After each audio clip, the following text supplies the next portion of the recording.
Hello दोस्तों, Omkar institution में आपका स्वागत है आपका आपकी ऑपरेशन सीरीज में, जिसमें हम करंट अफेयर्स को रोज यहाँ पर क्या करते हैं दोस्तों, डिस्कस करते हैं। आज है 8 अक्टूबर और आज हम 8 अक्टूबर का करंट अफेयर्स यहाँ पर डिस्कस करेंगे। डिस्कस करने से पहले मैं आपको बता देना चाहूंगा दोस्तों, इस ऑपरेशन सीरीज में हम करंट अफेयर्स के साथ साथ स्टैटिक पोर्शन भी देखते हैं। इसके साथ साथ वो सारे आयाम जो हमारी एग्जाम के लिए इंपॉर्टेंट है, उन पर हम अच्छे से यहाँ पर क्या करते हैं, डिस्कस करते हैं। क्योंकि दोस्तों ये 20 से 25 मिनट की क्लास है, इस 20 से 25 मिनट की क्लास में हम वो करंट अफेयर्स उठाते हैं जो हमारे एग्जाम के लिए जरूरी है। वैसे तो दोस्तों ये क्लास बहुत लंबी हो सकती है करंट अफेयर्स की, क्योंकि आप जानते हो एक दिन में राष्ट्रीय एवं अंतर्राष्ट्रीय घटनाक्रम की अगर मैं बात करूं तो बहुत सारे ऐसे फैक्ट हैं, लेकिन केवल आपकी एग्जाम के लिए जो इम्पोर्टेंट है, जिसमें आपका समय भी कम लगे और बेहतर जो आपकी इन्फॉर्मेशन है वो आप तक पहुंचे, इसी बात को ध्यान में रखकर मैं इस क्लास को क्या करता हूँ, रेडी करता हूँ। ठीक है, तो शुरू करते हैं आज के हमारे पहले प्रश्न से। और आज का हमारा पहला प्रश्न है दोस्तों यहाँ पर, हाल ही में भारत के 85वें क्रमांक के ग्रैंड मास्टर कौन बने हैं। दोस्तों शतरंज के ग्रैंड मास्टर की यहाँ पर मैं बात कर रहा हूँ, तो 85 क्रमांक के कौन बन गए हैं हाल ही में, तो ये आपके सामने एक नया प्रश्न है। जो बने कौन है दोस्तों, पी श्याम निखिल। पी श्याम निखिल ऐसे व्यक्ति है जो हमारे 85वें क्रमांक के क्या बन गए हैं, ग्रैंड मास्टर बन गए शतरंज के। ठीक है, आप जानते हैं दोस्तों शतरंज में ये सब सारे नाम आपको पता है। अगर मैं बात करूं विश्वनाथन आनंद की, तो विश्वनाथन आनंद जो है हमारे पहले ग्रैंड मास्टर थे। और उसके बाद अगर महिलाओं में मैं बात करूं तो कोनेरू हम्पी जो है, यह भारत की पहली ऐसी महिला थी जो ग्रैंड मास्टर बनी थी। ठीक है, चलो ये कुछ इंपॉर्टेंट फैक्ट है जो आपको यहाँ पर पता होने चाहिए थे। और ये है पी श्याम निखिल, ये इनका नाम है जो 85 क्रमांक के हमारे क्या बन गए यहाँ पर, ग्रैंड मास्टर बन गए। ठीक है, इतनी बेसिक सी बातें जो आपको यहाँ पर याद होनी चाहिए थी। चलो आगे बात करते हैं दोस्तों, हाल ही में 2024 का फिजियोलॉजी या मेडिसिन का नोबेल पुरस्कार किसे प्रदान किया गया है। दोस्तों मैं बात कर रहा हूँ यहाँ पर चिकित्सा से संबंधित, तो चिकित्सा का नोबेल पुरस्कार हाल ही में किसे प्रदान किया गया है।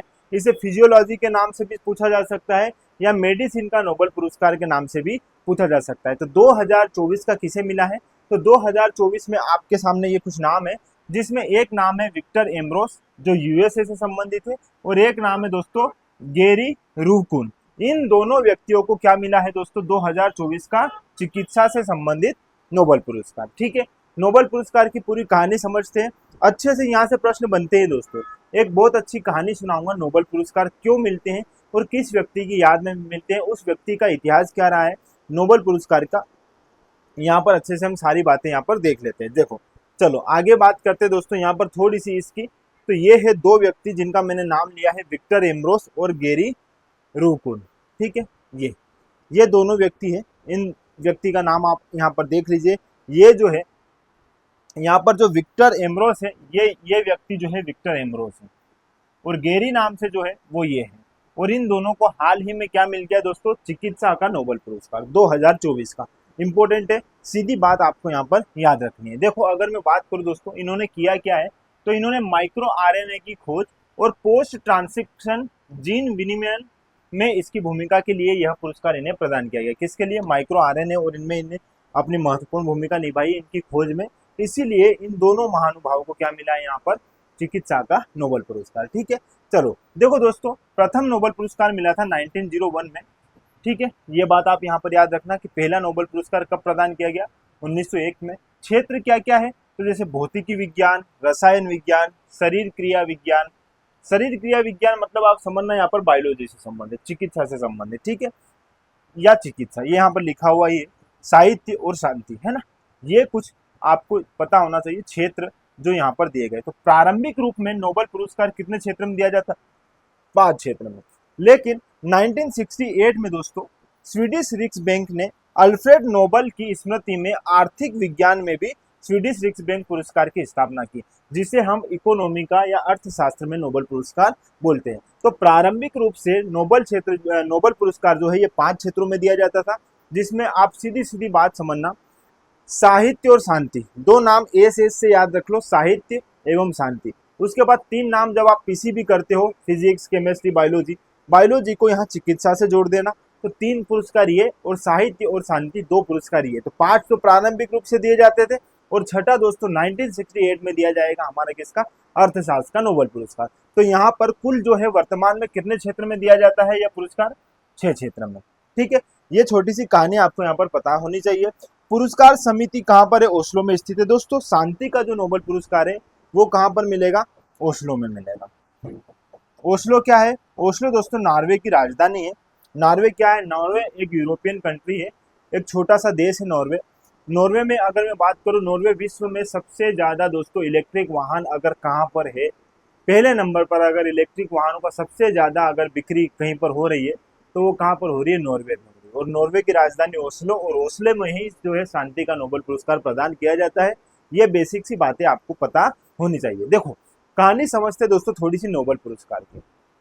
नोबेल पुरस्कार आपने देख लिया है दोस्तों कि 1901 में पहली बार इनकी जो है इनका वितरण किया गया था। तो थोड़ा सा हम समझते हैं नोबेल जो है अल्फ्रेड नोबेल उनके बारे में। दोस्तों अल्फ्रेड नोबेल के नाम से ही इन पुरस्कारों का वितरण किया जाता है। तो थोड़ी सी इनके बारे में हम इंफॉर्मेशन ले लेते हैं, इनके इतिहास के बारे में समझते हैं, इनकी स्टोरी समझते हैं। कोई भी व्यक्ति ऐसे ही महान नहीं बन जाता है दोस्तों, उसको महान बनने के पीछे उसकी परिस्थितियां बहुत जिम्मेदार होती है, और उसने उन परिस्थितियों में किस तरह खुद को संभाला, उनने उस परिस्थितियों को किस प्रकार जो है अपने जीवन में अपनाया और उसके अनुरूप काम किया। तो यहाँ पर मैं बात कर रहा हूँ अल्फ्रेड नोबेल की। अल्फ्रेड नोबेल जो है दोस्तों इनका जन्म हुआ था स्वीडन में। कहाँ पर हुआ था? स्वीडन में हुआ था। और जब इनका जन्म हुआ था दोस्तों, तो इनके जन्म की जो तारीख है आप पहले वो याद रखो। जन्म हुआ था इनका 21 अक्टूबर 1833। ठीक है, ये एक इनके, चलो इनके क्रम की पूरी घटनाएं, जब इनका जीवन से लेकर मरण तक की जो है इनकी घटनाओं को मैं आपको बताता हूँ। एग्जाम के पॉइंट ऑफ व्यू से भी इंपॉर्टेंट है और आपके नॉलेज के लिए भी जरूरी है दोस्तों। इस आदमी का जन्म होता है 21 अक्टूबर 1933 को, और मृत्यु हो जाती है 10 दिसंबर 1896। ठीक है, तो ये पूरी कहानी है, और इसी कहानी के इर्द गिर्द है पूरा नोबेल पुरस्कार का ये जो हम आज वितरित करते हैं। दुनिया का सबसे बड़ा पुरस्कार जैसे हम मानते हैं नोबेल पुरस्कार, उसकी कहानी। दोस्तों अल्फ्रेड नोबेल जो थे, मूल रूप से इनका जन्म हुआ था स्वीडन में। कहाँ पर हुआ था? स्वीडन में। ठीक है, और इनके पिताजी जो है, इनके पिताजी का नाम था दोस्तों इमैनुअल नोबेल। क्या नाम था? Immanuel Nobel. और इमैनुअल नोबेल जो है ये क्या थे दोस्तों? एक व्यापारी थे। क्या थे? एक इंजीनियर और व्यापारी थे। एक व्यापारी के साथ साथ एक अच्छे इंजीनियर भी थे। ठीक है, अब समझना दोस्तों थोड़ी सी कहानी।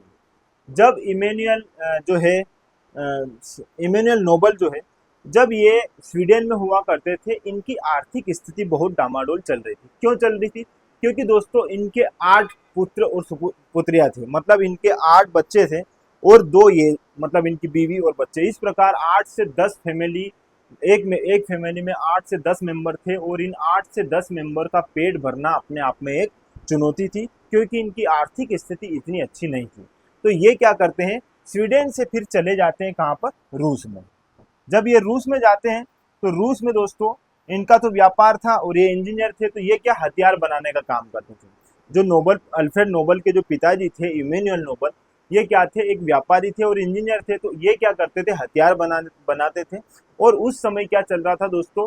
क्रीमिया क्रीमिया क्रीमिया का युद्ध आपने नाम सुना होगा दोस्तों, क्रीमिया का युद्ध। ये भी फैक्ट आप यहाँ पर याद रख लेना, क्रीमिया का युद्ध। अब ये क्रीमिया का युद्ध हो रहा था रूस और इनके विरुद्ध। रूस के विरुद्ध में फ्रांस, ब्रिटेन और ये कुछ देश थे जिनके मध्य क्या हो रहा था? क्रीमिया का युद्ध। और क्रीमिया का युद्ध चल रहा था दोस्तों 1853 से लेके 1856 तक ये जो है युद्ध चला। और फिर ये युद्ध क्या हो गया? समाप्त हो गया। जब युद्ध चल रहा था तो हथियार बनाना, देना, ये सारे काम जो है यहाँ के जो है इनके पिताजी जो कर रहे थे, तो इसमें इनका क्या हो रहा था? थोड़ा भरण पोषण चल रहा था। लेकिन जैसे ही क्रीमिया का युद्ध खत्म होता है, स्थिति क्या होने लगती है? वापस डामाडोल। तो जब दोस्तों क्रीमिया का युद्ध चल रहा था तो इन्हें लगा कि हाँ हमारी स्थिति अब अच्छी हो चुकी है, तो ये क्या करते हैं, वहां सेटल होने के बाद अपनी फैमिली को भी कहाँ बुला लेते हैं? रूस बुला लेते हैं। तो जब यहाँ से स्वीडन से वापस इनकी फैमिली जब रूस पहुंचती है, तो रूस में जब पहुंचते हैं उस समय जो है हमारे नोबेल जो है अल्फ्रेड नोबेल जो है, अल्फ्रेड नोबेल उस समय कितनी आयु के थे दोस्तों? 16 वर्ष के थे। ठीक है, लेकिन उस समय कुछ समय तक ये ठीक रहते हैं, लेकिन जैसे ही क्रीमिया का युद्ध समाप्त होता है इनकी स्थिति वापस धीरे धीरे डाउन होने लगती है, क्योंकि हथियारों की बिक्री हो रही थी वो अब धीरे धीरे बंद होने लगी थी और आर्थिक स्थिति में फिर से तनाव आने लगा था। ऐसी स्थिति समझकर अल्फ्रेड नोबल ने अपने पिताजी का जो है सहयोग करना प्रारंभ किया और इन्होंने 1862 में एक स्वयं की फैक्ट्री खोली। पिताजी के साथ मिलकर अल्फ्रेड नोबल ने भी जो है 1862 में क्या किया दोस्तों, अपनी खुद की एक फैक्ट्री खोली। और फैक्ट्री किसकी थी दोस्तों, नाइट्रोग्लिसरीन की। क्या है दोस्तों नाइट्रोग्लिसरीन, तो ये है नाइट्रोग्लिसरीन। तो अब नाइट्रोग्लिसरीन में हुआ क्या दोस्तों, इनने फैक्ट्री तो खोल ली, स्थिति भी अच्छी हुई, लेकिन इनके भाग्य इतने खराब थे कि जो नाइट्रोग्लिसरीन की इनने फैक्ट्री खोली थी उसमें लग गई आग। और उस आग में इन्होंने बहुत सारे इनके जो साथी थे उनको उनकी मृत्यु हो गई। इसमें इनका भाई भी था, इनके भाई की भी क्या हो गई दोस्तों, यहाँ पर डेथ हो गई। ठीक है, कुछ समय तक चीजें चलती रही, परेशानियां भी आई, लेकिन फिर धीरे धीरे इन्होंने फिर से जो है खुद को सुधारा, इस स्थिति से उभारा और 1867 तक आते आते इन्होंने डायनामाइट की खोज कर दी। किसकी दोस्तों, डायनामाइट। आप डायनामाइट याद रखिएगा, डायनामाइट के खोजकर्ता कौन है, आपसे सीधे सीधे एग्जाम में पूछा जाता है कि डायनामाइट की खोज किसने की थी। अब 1867 में इस आदमी ने फिर से जो है खुद को जो है सुधारा। इतना बड़ा धक्का लगने के बाद इसने फिर से जो है डायनामाइट की खोज करी 1867 में। तो जब इन्होंने डायनामाइट की खोज करी तो विश्व भर में वापस इनका जो है नाम धीरे धीरे बनने लग गया। ठीक है, लेकिन क्या होता है दोस्तों, एक छोटी सी घटना इनके जीवन को बहुत प्रभावित करती है, वो है 1888 की। 1888 में जब ये अखबार पढ़ रहे थे तो उस अखबार में ऐसा लिखा हुआ आता है कि मौत के सौदागर की मौत, मतलब ऐसा एक लेख रहता है, उस लेख में लिखा हुआ रहता है कि मौत के सौदागर की मौत। ये पढ़ते हैं और आश्चर्यचकित हो जाते हैं कि यार इनके बारे में एक बहुत गलत टिप्पणी थी, नकारात्मक टिप्पणी थी, जिसमें बोला गया कि मौत के सौदागर की मौत हो गई, लेकिन असल में इनकी मृत्यु नहीं होती है। इनके नाम का ही कोई एक और अलग व्यक्ति रहता है जिसकी डेथ हो जाती है, लेकिन खबरों में ऐसा आता है कि इनकी मृत्यु हो गई। इनको परेशानी होती है, ये सोचते हैं कि अगर मेरे जीवित रहने पर भी मैंने ऐसा कुछ इतना गलत काम नहीं किया, उसके बावजूद अगर मुझे इस प्रकार की टिप्पणी देखनी पड़ रही है तो मेरी मृत्यु के बाद लोग मेरे बारे में क्या क्या सोचेंगे। ये बात इनके मन में बहुत सा टाइम तक चली, कुछ समय तक चली। फिर इन्होंने क्या किया दोस्तों, 1875 1895 के आसपास, सॉरी 1895 के आसपास अपना क्या लिखा, वसीयतनामा लिखा। और इस वसीयतनामा में इन्होंने एक बात मेंशन करी कि जितनी भी मेरी संपत्ति है, इन संपत्ति से जो भी ब्याज बनता है उस ब्याज को उन व्यक्तियों को प्रदान किया जाएगा जिन्होंने विश्व स्तर पर या मानव के कल्याण के लिए काम किया। तो जिसने मानव के कल्याण के उद्देश्य से काम किया है राष्ट्रीय अंतर्राष्ट्रीय सारे स्तर पर, उस व्यक्ति को मेरे नाम से इस पुरस्कार की जो राशि होगी वो मेरे ब्याज दर से, जो जितना मेरा ब्याज आएगा मेरे साल भर का, वो प्रदान किया जाएगा। तो यहाँ पर तब से इनके नाम से ही जो है दोस्तों फिर क्या हो जाता है, इन्होंने जब वसीयतनामा लिखा 1895 में, इसके एक वर्ष बाद ही दोस्तों कब इनकी मृत्यु हो जाती है, 10 दिसंबर 1896 को। जब इनकी मृत्यु होती है तो पता चलता है कि इन्होंने अपने वसीयतनामा में ये सारी बातें लिखी है कि इनके जितनी भी इनकी धनराशि है उस धनराशि से जो भी ब्याज बनता है उस ब्याज को प्रदान किया जाएगा उन व्यक्तियों को जिन्होंने मानव के कल्याण के लिए क्या किया है, कार्य किया है। तो तब से ये क्रम चला दोस्तों। और फिर क्या हुआ, दिसंबर में ही इनकी पुण्यतिथि के दिवस ही जो है इन पुरस्कारों का क्या किया जाता है दोस्तों, वितरण किया जाएगा। लेकिन घोषणा कब की जाएगी, जब इनका जन्म हुआ था। मतलब एक बात याद रखना दोस्तों, जो नोबेल प्राइज है किस व्यक्ति को मिलेगा इस बात की घोषणा की जाती है अक्टूबर में, और यह वितरण कब किए जाएंगे, यह दिए जाएंगे दोस्तों 10 दिसंबर के दिन, जब इनकी पुण्यतिथि मनाई जाती है। तो 10 दिसंबर के दिन ही जो है नोबेल प्राइज वितरित किए जाते हैं और घोषणा की जाती है अक्टूबर में। तो हाल ही में इनकी घोषणा हुई है और चिकित्सा के क्षेत्र में इन दो व्यक्तियों को ये क्या मिला है, नोबेल पुरस्कार। ठीक है, थोड़ा सा और समझते हैं दोस्तों। जब 1896 में इनकी मृत्यु हुई और पता चल गया कि इन्होंने एक वसीयतनामा लिखा है जिसमें क्या है, इनसे इनके जो जितनी भी पूंजी है उस पूंजी का जितना भी ब्याज रहेगा वो पुरस्कार के रूप में वितरित किया जाएगा नोबेल पुरस्कार के नाम से। तो यहाँ पर दोस्तों आप थोड़ा सा समझना, 1890, अब ये 1896 में जब ये इनकी मृत्यु हो जाती है तो 1900, मतलब 1900 ईस्वी में जो है एक ट्रस्ट बनता है, एक संस्था बनती है नोबल कमेटी, और इसी कमेटी के आधार पर डिसाइड किया जाता है कि किस व्यक्ति को यह पुरस्कार प्रदान किया जाएगा। पुरस्कार का क्षेत्र आपको पता है प्रारंभिक रूप में 5 था, और फिर 1968 में इकोनॉमी और जोड़ दिया जाता है, तो 6 क्षेत्र में ये प्रदान किया जाता है। तो पहली बार जो है 1901 से इनका जो है वितरण जो है प्रारंभ किया गया है। ठीक है, भारत के संदर्भ में भी अगर आप देखोगे दोस्तों, तो रविंद्रनाथ टैगोर 1913 में भारत के पहले ऐसे व्यक्ति थे जिन्होंने साहित्य के क्षेत्र में नोबेल पुरस्कार प्राप्त किया था, वो थे हमारे रविंद्रनाथ टैगोर। ये बात आपको पता है दोस्तों। उनके एक फ्रेंड थे W.B. येट्स, जिनका नाम है William Butler Yeats. William Butler Yeats से इन दोनों में बातचीत होती है 1910 में, मतलब 1910 ईस्वी में जब ये जा रहे थे, एक ट्रेन यात्रा के दौरान उन्होंने अपनी एक कहानी सुनाई थी इनको। फिर इन्होंने इसका इंग्लिश में ट्रांसलेट किया, और फिर बाद में 1913 के आसपास जो है इनको जो है गीतांजलि नाम से इन्होंने उस बुक को प्रचारित किया, और उसी को ध्यान में रखकर 1913 में इन्हें पहली बार साहित्य के क्षेत्र में नोबेल पुरस्कार मिला था। ये कहानी आपको पता है, लेकिन आपको केवल ये याद रखना कि भारत के पहले व्यक्ति थे रविंद्रनाथ टैगोर, जिन्हें 1913 में क्या मिला था दोस्तों, यहाँ पर साहित्य का नोबेल पुरस्कार। इसी तरह 1930 में जब आप पहुंचोगे, 1930 में जब आप पहुंचोगे दोस्तों, तो 1930 में भारत के कौन से दोस्तों, सीवी रमन, चंद्रशेखर वेंकट रमन जो है, इन्हें क्या मिला था दोस्तों, भौतिकी का पुरस्कार। तो भौतिकी के क्षेत्र में भारत के पहले ऐसे व्यक्ति थे जिन्होंने नोबेल पुरस्कार प्राप्त किया था, वो थे हमारे सीवी रमन। ठीक है, यहाँ पर आप जानते हो इन्होंने रमन प्रभाव दिया था, इन्होंने स्केटिंग ऑफ लाइट्स है ना, प्रकाश का प्रकीर्ण दिया था। इन्हीं बात को ध्यान में रखकर इन्हें यह पुरस्कार दिया गया था। तो ये कुछ बेसिक बातें हैं जो आपको यहाँ पर याद होनी चाहिए। ठीक है, इसी प्रकार चिकित्सा के क्षेत्र में किसे दिया गया था, डॉक्टर हरगोविंद खुराना जी को दिया था। तो चिकित्सा के क्षेत्र में पहले व्यक्ति वो थे हमारे। ठीक है, तो ये कुछ शांति के क्षेत्र में मदर टेरेसा को दिया गया था। ये बेसिक सी कुछ बातें हैं जो आपको पता होनी चाहिए। तो हाल ही में इन पुरस्कारों का वितरण किया गया है।